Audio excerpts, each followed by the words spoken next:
You know what's funny is when we sat in this car, both of us, it felt quite normal to us. Yeah. Can you talk about the importance? I mean, can you explain how the brain works and how normalizing success is so important for actually getting success? Yeah, that's actually a very good topic to start with, because the problem is most people set the things that they want on a pedestal.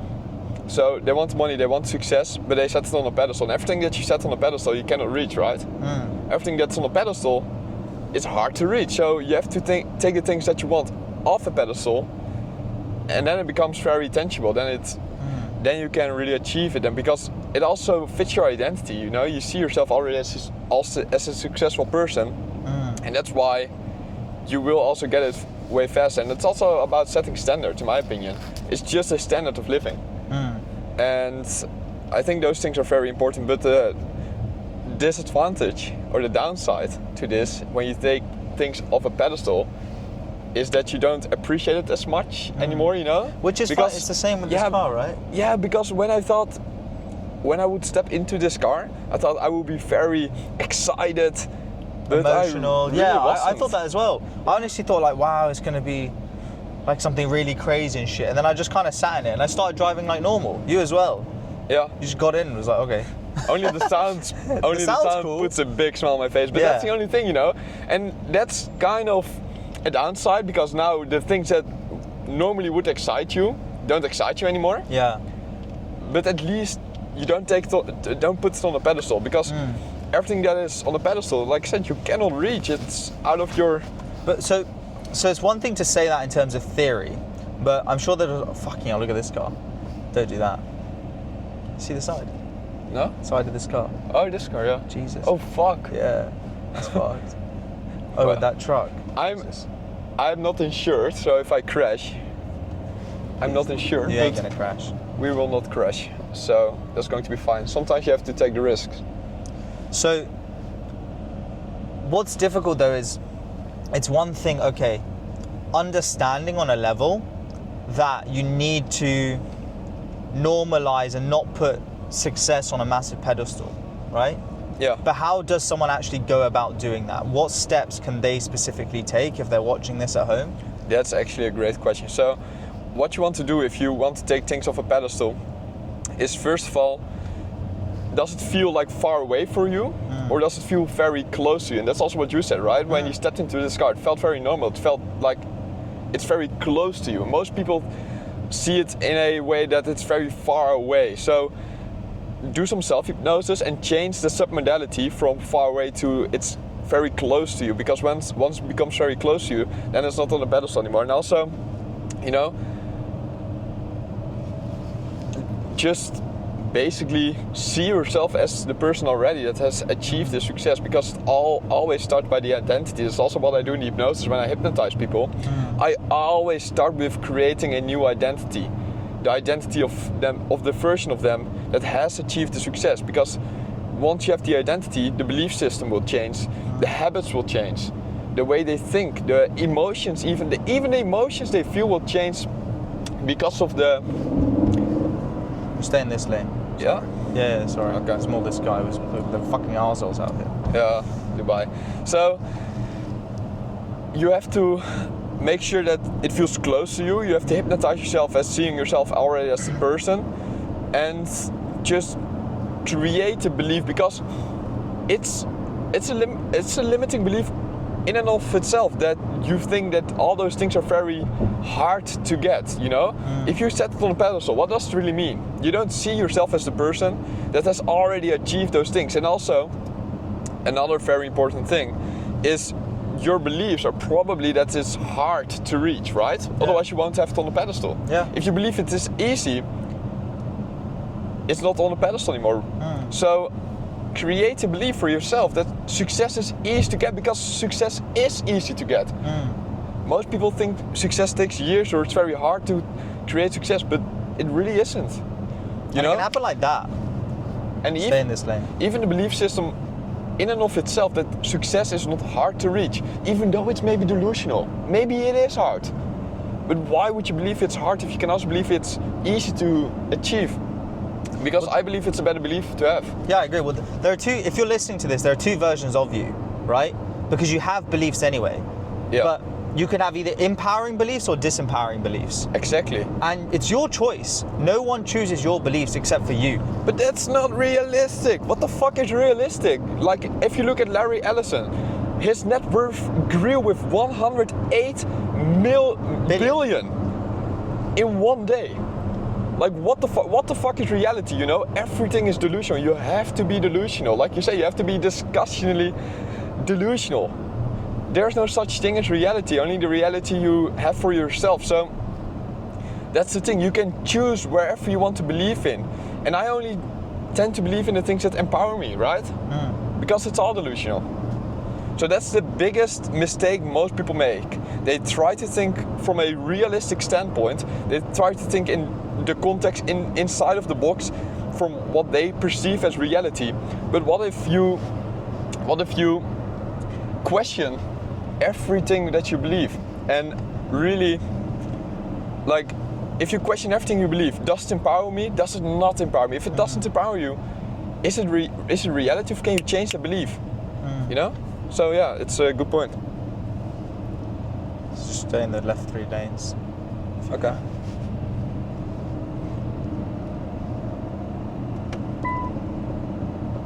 See what I mean though? They're quite aggressive here. Yeah. I think more than Europe. First time I drive here on Dubai. Fucking ass. And No insurance. I come from the north of the Netherlands. You Everyone know, there follows the rules and shit. It's so like all flat land in the north of the Netherlands. You have people that drive there 100 kilometers an hour, exactly the speed limit. They are very nice, very polite. Here they cut you off. They cut you off and everything. Yeah. It's a cutthroat city. Mum, look at that shit. You know, the cool thing I think about Dubai is it really shows that whatever you set your mind to, you can achieve. You look at something like Burj Khalifa. Oh, we're going to make the tallest building in the world. In like 2008, 2009, everyone was like, that's fucking crazy. No one's going to do it. Why?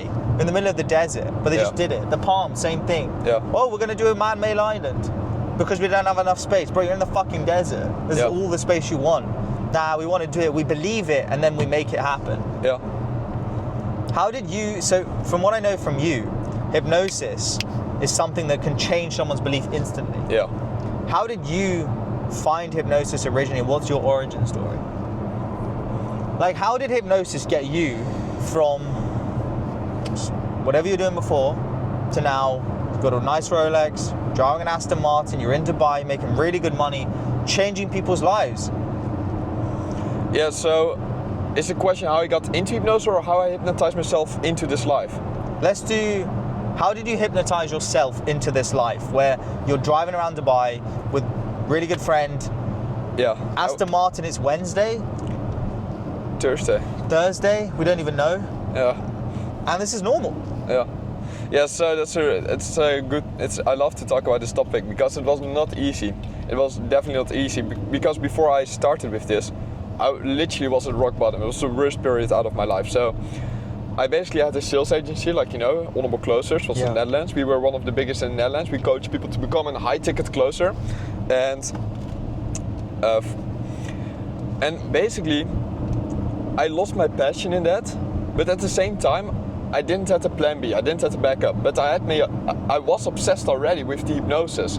So in January this year, 2025, I started really diving into hypnosis and getting to know the psychology behind it, following a study for it, and really just being obsessed with it. So I wanted to start with hypnosis, but to be honest, if you have a business that's doing well, it's quite scary to leave that behind you. And start all over again with a new business. And I'm a big believer, personally, that you cannot have 2 startups at the same time. Like, if you have one company very successful, of course you can have a second one. But that was not really the case. I was not with that company on a level where I was not needed anymore in the company. So I had to make a choice. Do I want to finish completely and stop with that business and start this business I'm doing now? Or do I want to play it safe and do both things at the same time? But I don't like playing it safe. You know, that's why I'm now in an Aston Martin without any insurance, you know? Stop saying. So, I don't like playing it safe. So, I basically just, there was a specific week, it was in June, where I just didn't recognize myself anymore. I just didn't recognize myself anymore. I woke up in the morning, I felt literally depressed. I cried every single day that week. Really? Yeah, it was a really bad period. I didn't recognize myself. I woke up. Oh, we have to go right. Sorry. Slow down. Yeah, sorry. I wanted to... We're doing this circle. Oh yeah, perfect. When I woke up, I just wanted to go back to sleep. I wanted to snooze my alarm, which I never do. And also just throughout the whole day, I just felt very bad, very down. Cried every day.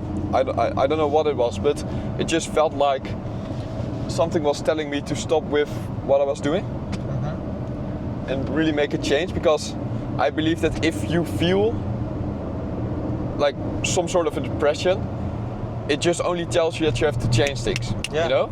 Yeah. I don't really believe in such thing as depression in and of itself. I do believe in how do you say it? The medical, like if you have less less serotonin or those like things, you know. Medically diagnosed Yeah, exactly. depression. Yeah. I do believe that some people have those types of things, but as well. I don't. Yeah. So I don't believe in that I am depressed. I can be depressed. I believe that if I feel depressed, it's just a sign I have to change things. Wait. Fucking hell. Sorry? Sometimes I shit myself when you accelerate. Why you accelerate into traffic? Yeah, sorry, just close the gap, you know? So, yeah, basically it just told me that I have to change things. That's what I did. And then left lane. That's what I did. I hypnotized myself the whole week to really get over the fear, because it was so scary to just stop the company that was generating around like over 6 figures a year, like close to 7, maybe even. And you know, it was just fucking scary to make the decision. But I did. At the end of the week, it was Sunday evening. I made the decision. I called my business partner, my ex-business partner. I said, I want to speak to you in person. So we met and we discussed it and we stopped. So at that point, I had nothing, like nothing. Yeah. I stopped my company. I didn't have a plan B. I didn't have anything.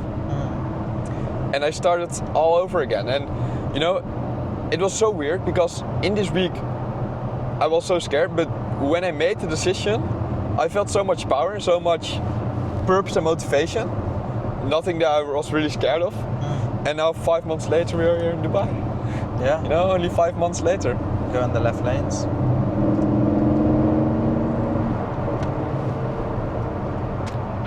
You know, it's a really good story, and I can actually relate to it a lot myself, because I actually changed my life in a big moment where I was really when I was working in finance. I went through a rough breakup, and it was actually before, I think it was a catalyst for the breakup, but I was waking up and I didn't want to get out of bed.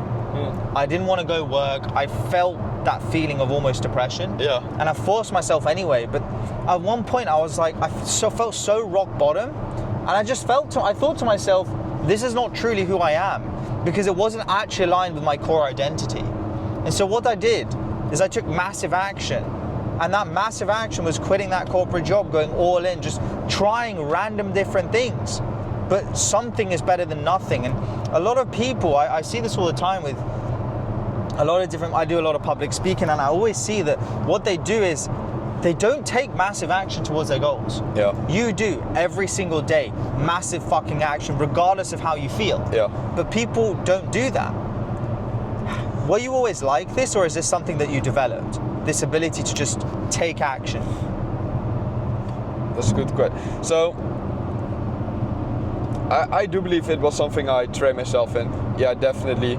It's something I trained myself in. It's something I hypnotized myself for, just to create actions very fast. Because I also do believe it's a character trait of a real leader. Like if you look at the real leaders, they make instantly decisions, take instantly actions. Like if you look at Dubai, for example, or China, or those kind of countries, the reason why they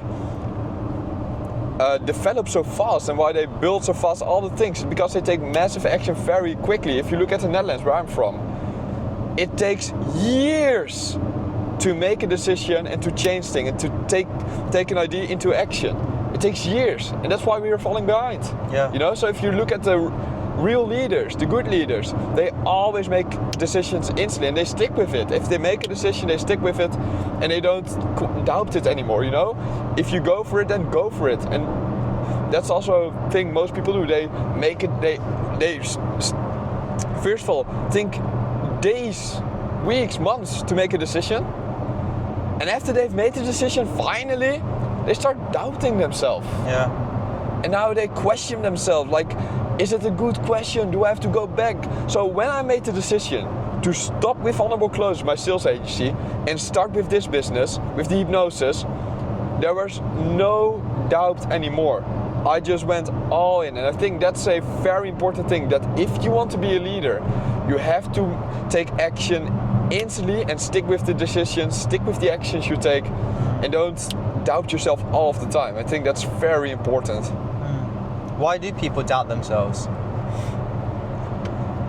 Depends on the context, but in general, just, I would say, a low confidence, a low self-worth even.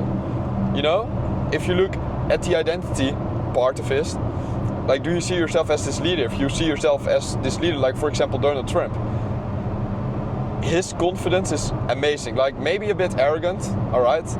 But if you look at his confidence, it is crazy how much action he takes and how many decisions he makes instantly that are very important.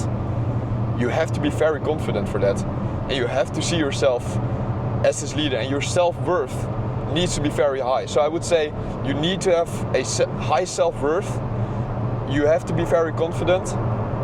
And if you have those two things and see yourself as a leader, I think that's the most important. That's a fantastic segue, because I meet a lot of people and they really struggle with their self-worth. Yeah. If you meet someone that struggles with self-worth, how does someone actually improve that? I'm going to say it as a short, but how does someone actually go about improving their sense of self-worth? Well, you know, you have two types of values, right? You have your real value and your perceived value. Mm-hmm. So if you talk about self-worth, you talk about the real value. Mm-hmm. So most people focus only on the perceived value. How can I be perceived as more valuable? They read books about confidence, they read articles about confidence, and it all talks about how you can be perceived as higher value. You know, so how other people view them. Yeah, exactly. Yeah. So buying a Rolex, getting in an Aston Martin, you know. Yeah. But this doesn't define who I am. This is not what I need. Like I could have done this podcast in a Toyota. Yeah, it's true. Fuck that, you know. It doesn't change me. I'm still who I am. But most people only focus on the external things: how they walk, how they talk, how they communicate. So I would say, be comfortable with yourself, see yourself as valuable, and don't try to work on the external stuff to higher your self-worth, but really focus on how can you develop the self-worth from the internal, about how you feel about yourself, rather than just all the external stuff. So, and that's the fault I see most people make all of the time. When they think about how can I look better to other people? Yeah, exactly. Rather than how can I actually be better for myself? Yeah, and also in which environment am I in? What kind of people am I around? You know, that normally by the most people that defines their self-worth, how they view themselves. So fuck all of that and focus on the internal stuff. Focus on how do you develop the self-worth from the internal. And basically, to be honest, it was not that hard for me to do, because I just hypnotized myself. I think it comes down to what we talked about earlier, reflecting all of the time of the beliefs you have. Take some time to meditate and question every belief you have, also about yourself. What do you believe about yourself, and why do you believe that? And is it true, you know? So I hear so many people say things like, I'm not worthy of it, I don't deserve it, I'm not an entrepreneur, I'm not smart enough. You know, you have to change those beliefs. So every belief that's holding you back to really be the best version of yourself with the highest self-worth, You have to erase it, delete that, and look at, like, hypnotize yourself to see the best version of you with the highest self-worth. Where would that version of yourself focus on? What would he say to himself? What does that version of you believe about himself, the best version of you with the highest self-worth? How would he talk? How would he walk? How would he feel about himself? What kind of beliefs would he want?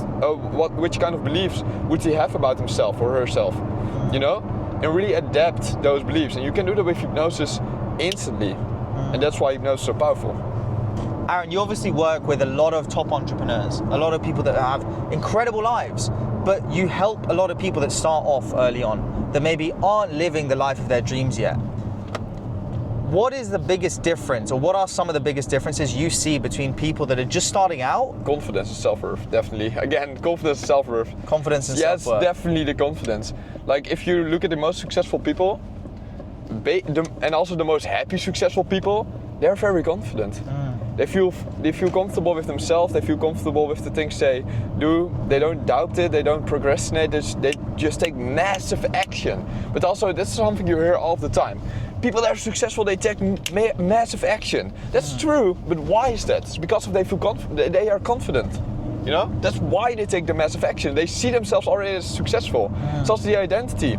It's so easy, basically. It's so fucking easy to become successful. You just have to hypnotize yourself to step into the highest version of yourself, the highest identity.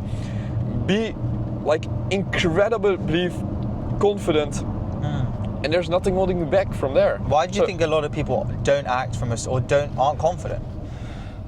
Because why do I think most people are not confident? Because they have been hypnotized not to be. So most of the time it's even from when they went to primary school. The teacher telling them that they cannot do it, their parents telling them that they cannot do it, people around them telling them that they cannot do it. Everybody's already hypnotized, you know? Everybody's already hypnotized. People say, I cannot be hypnotized. You are fucking hypnotized already. You've been hypnotized by the people around you, you have hypnotized yourself with the things you say to yourself. So you are already hypnotized, but are you hypnotized to get the things that you want, or are you hypnotized to get the things that you don't want? If you don't have the life that you want, you are hypnotized to get the things that you don't want. That's why you have to change your programming. So that's why most people are not confident, because they have been hypnotized to not be confident by the people around them. But you have to change that. If you don't, you will live your whole life this way.